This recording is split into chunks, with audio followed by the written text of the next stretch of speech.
भौजी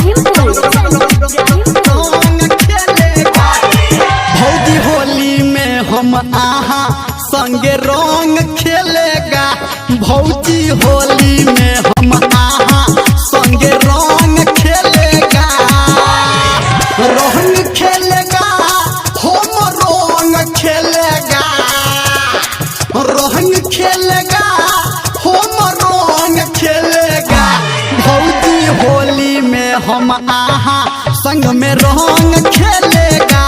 भौजी होली में हम आहा संग में रंग खेलेगा। भौजी होली में हम आहा संग में होली में रंग खेलेगा।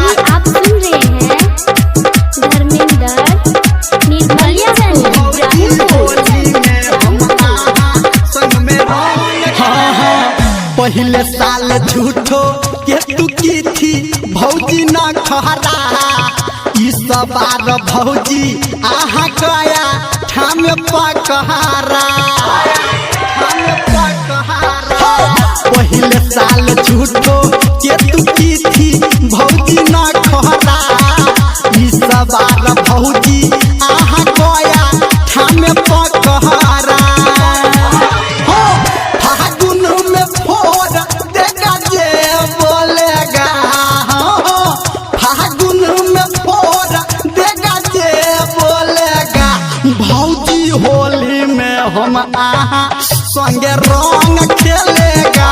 भौजी होली में हम आहा संगे रंग खेलेगा। भौजी होली में हम आहा संग में भौजी होली में रंग खेलेगा।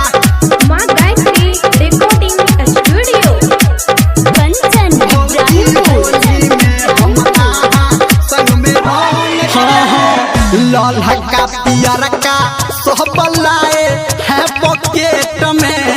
आ भाभी देवर का प्यार होता है आजू डेट में।